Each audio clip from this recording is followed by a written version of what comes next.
So, once again, as the composers say, or conductors, with feeling, I had a call from a friend, and this happens from time to time. And he had a friend, and that friend decided he doesn't want to have his rifles anymore or his firearms anymore. And so from time to time, people call me with this kind of situation. Nothing dramatically wrong, but we all know how life goes. Sometimes life goes left and we go right. So let's call the fellow Boris. He decided to get rid of his guns. And you know, the circumstances are never ideal, so you don't go over and study every single thing in detail. Frankly, sometimes I don't even look. The fellow just describes what he has, and who knows what the circumstances are. And so here we have what I picked up. This is a bit of a replay. I did look, but I didn't look carefully at what Boris's guns are. So I thought, well, this is kind of interesting.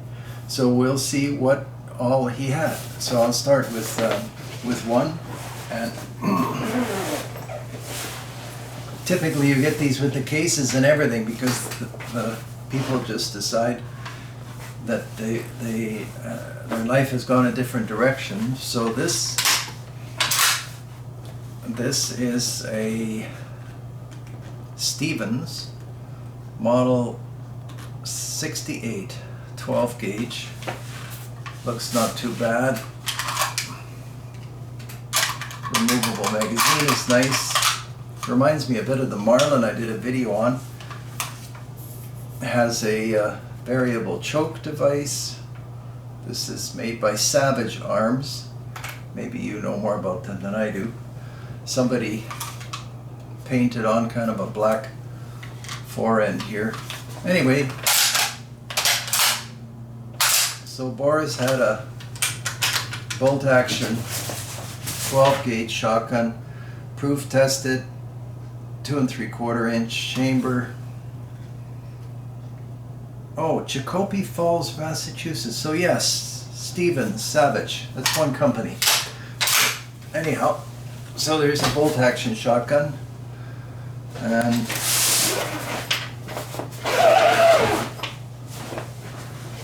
this one I never got out of the case. I had one of these years ago. This is a Ward's Western Field. I don't have the keys for any of these. Neither did he. So I'll have to drill them out or whatever. But I can still release the action. And kind of looks like a Browning Auto 5. Interesting. It's actually quite light, even with this heavy trigger lock. And what does it say? It says proof tested 16 gauge Ward's Western Field model 36. It looks like it's pretty good shape. So it's a nice little shotgun, and maybe a takedown. I'm not sure. I'll have to look into it. There's some interesting machining here, which I'm not sure what it exactly means. Here's a Tang safety, and like I said, it says 16 gauge. It has one action slide bar.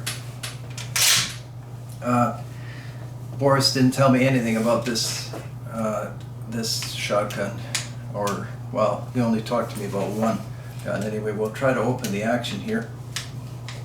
I can't quite get at it because of this trigger lock, but I got that. So we've got a Ward 16 gauge. Toss this down. Here we have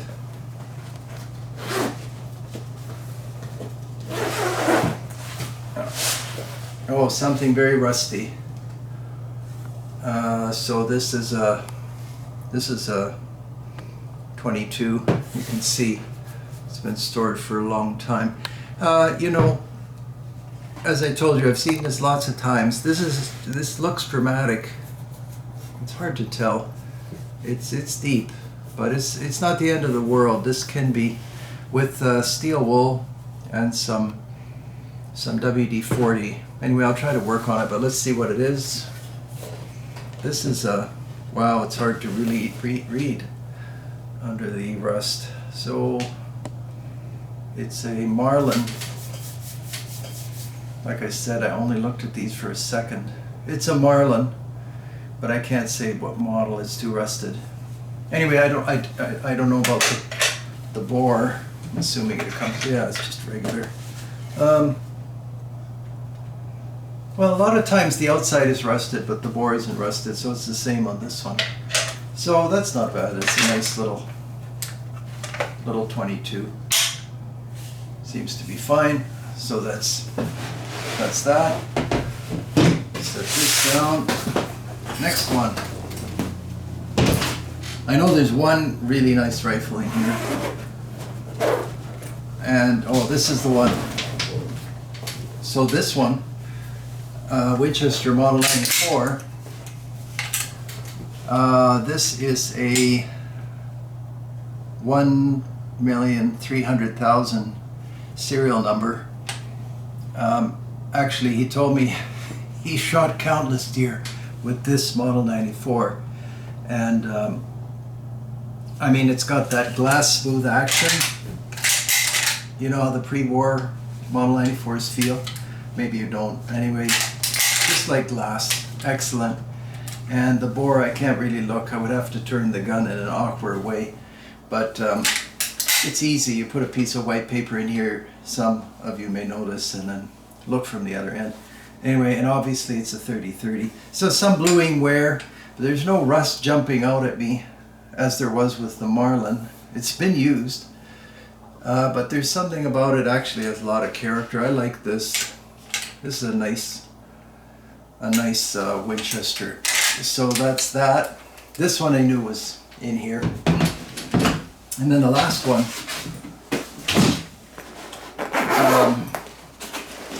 looks like an even nicer rifle. Oh, that's a beautiful rifle. So that's Browning Safari. I actually think I had a request to do a video on these. I've had a few of these over the years, and it's a 30-06 made in Belgium. Beautiful, typical FN Fabrique Nationale action. A quick look at the bore. The bore is like new, so I mean, nice bunch of rifles. Floor plate on these is typically aluminum, but they put some engraving, and we've got a recoil lug here. So kind of an unusual video, but I'm sure some of you have this happen where somebody's just getting out of guns because somebody else's life has gone a different direction, and this is what showed up. So we've got a Browning Safari 30-06, Winchester Model 94 30-30, and a Marlin. Oh, I guess the Marlin's missing the magazine. That's not a big deal. They must be common. This one's got that bad rust, but like I said, there's nothing on a gun that's that bad, except maybe a rusted out bore. And then we've got the Ward's 16 gauge, which is kind of interesting. There's the locking lug. You can see how it locks. You don't see that on every shotgun. That's not bad. Very hard to release, like I said. Can't even do it this time. And then this great big bolt action Stevens, which is a very useful shotgun. So there we have kind of a little example of what you get when you go over and buy all the guns somebody's decided to get rid of. And I'm not sure exactly what all that means, but you can see some nice guns here. That's about it. Thanks for watching.